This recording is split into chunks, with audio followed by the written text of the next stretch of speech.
Now, everybody knows that if you want to be successful in football, in addition to good quarterback play, you must be sound in the trenches. Having good linemen on both sides of the ball can cover up a lot of things, man. Now, the Colorado Buffaloes, they are already sound on the defensive side of the ball. You'd like to get in a couple of big bodies in addition to the big bodies that you already have. But on the offensive side, not only do we need some big bodies, we need some big bodies down there. And we're going to talk about all that in 1 second. Hey guys, it's LJ. Make sure you like the video and subscribe for more great content from my daddy.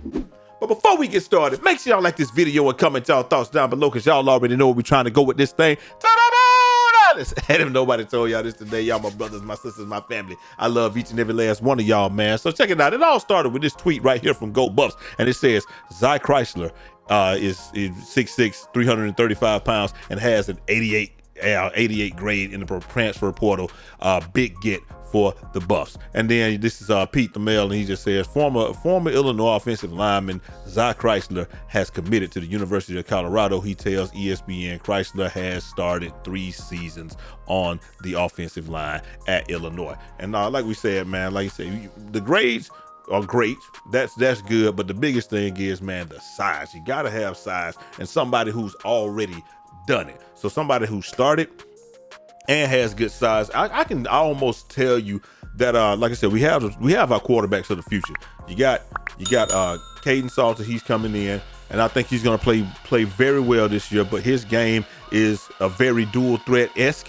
And you also got Julian.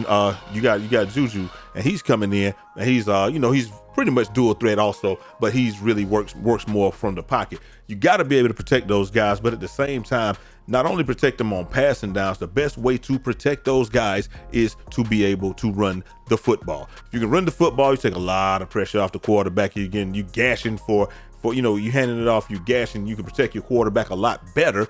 And then when it is time to pass, they can't just pin their ears back and come after you because they don't know if you're going to run a draw or something like that. So in this case, I think it's a big pickup, big get. And I think that Colorado, when you have somebody like Shaduri, who you want to have the ball in his hands every single down, because that gives you the best chance to win, right now is making a little bit of a shift to, okay, we do have that in Juju and Caden, but at the same time, you want to be able to protect those guys, and it's probably going to shift to that's why I think we haven't seen any of the running backs leave or do anything, because the running backs know this is going to change to a much more run-centric offense, even though it was predicated on pass, and I think it's going to be a lot more predicated on running, and that goes into the next piece of news that we got, man. But before we do that, man, let me tell y'all something, man. One thing y'all can do, man, get your tees in the breeze when you're rocking with Breeze Tees, man. Tons of shirts here, all types of stuff, we got all original stuff made by us. We got some Colorado shirts,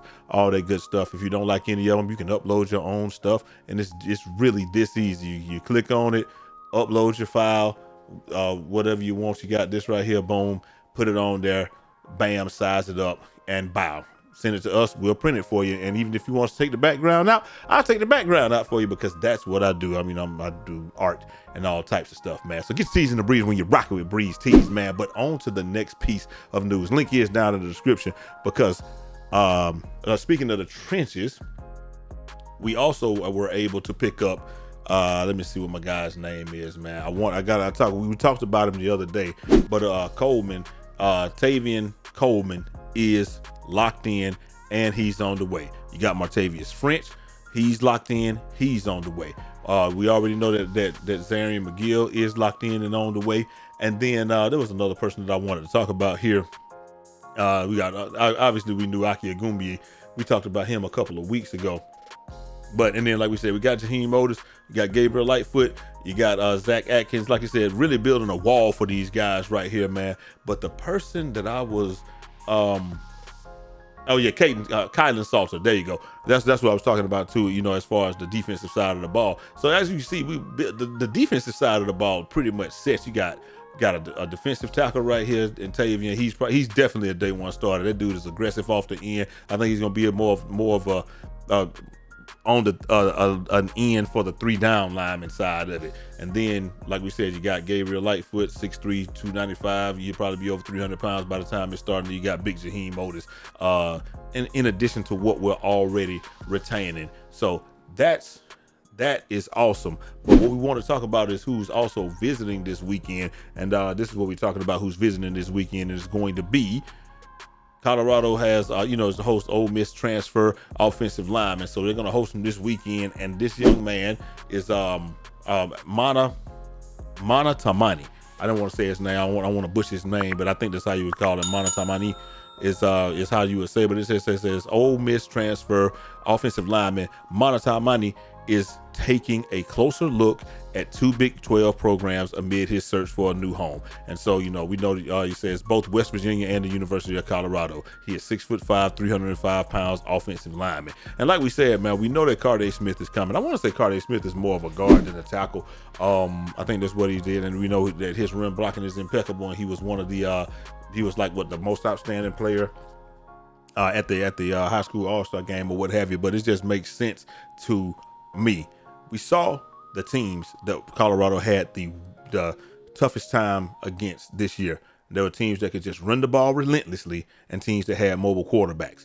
I really think that that's an issue in all of college football. Like Kansas, they just ran the ball relentlessly. BYU ran the ball relentlessly, and they both had quarterbacks that can move. Kansas State ran the ball, and then they had a quarterback, Avery Johnson. He can move. So the games that we lost, I think that those and had the toughest time with those guys had mobile quarterbacks, and they could run the ball relentlessly. And the same thing with the Georgia Bulldogs, man. Like, even though Georgia is one of the best teams in the country, that's my team. That's where I'm from, Atlanta, Georgia.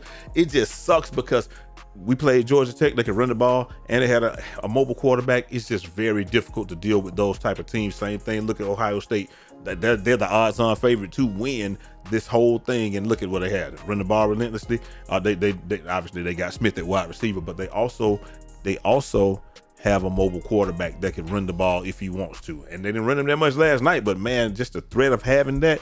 And sometimes when the quarterback can just take off from the pocket, if you blitz him or something, and you can't, you try to blitz him, he can take off and gas you. And then, so now you can't blitz him. So now you got to take, but when you don't blitz him, you have to have a spy, somebody sitting there waiting on him, or, they have to be watching him. So they take somebody out of pass coverage. It just does something to the defense. And then when you're able to do that, you might have a light box here or there, or if you got a heavy box, he can just throw it over the top of him. If you got a light box, you hand it off and just let him run downhill, man. But it just really feels like Colorado is making the shift. Like I said, you did want to have the ball in Shadir's hand every single time, just because of the fact that he's the best. He's a quarterback, one of the best quarterbacks in the country. You want to give him an opportunity to advance the ball every single time. But I really think that we're going to move more toward running the football and like relentlessly running the football. And these big guys that are coming are, and stopping the run. You got to be able to run the ball. Got to be able to stop the run. You must be sound in the kicking game and special teams. You're going to win a lot of games if you can do that. And I think Colorado is making a lot of strides toward doing that. But y'all let me know what y'all think down in the comment section, man. Hopefully you guys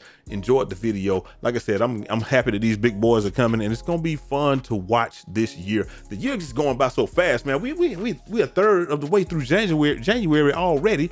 And look, we only got the season starts in August, September. So you got January. We're a third of the way through. We had a snowstorm here in Georgia. February, March, April, February, March. I want to say the portal opens, or the beginning of April. March is when the portal opens. So it'll be 2 months from the portal opening again. And then after March, you got April, May, June, July, August. So you got 5 months to get ready for the season, man. That is not a lot of time, but we're going to be helping you guys cover it, keep up with it, because we're going to be covering every step of it. Make sure you like the video, subscribe if you're new. I'll holler at y'all next time. Till next time. It's your boy Jay Easy, aka Fresh from the Barbershop, BK the People's Champ. Godspeed.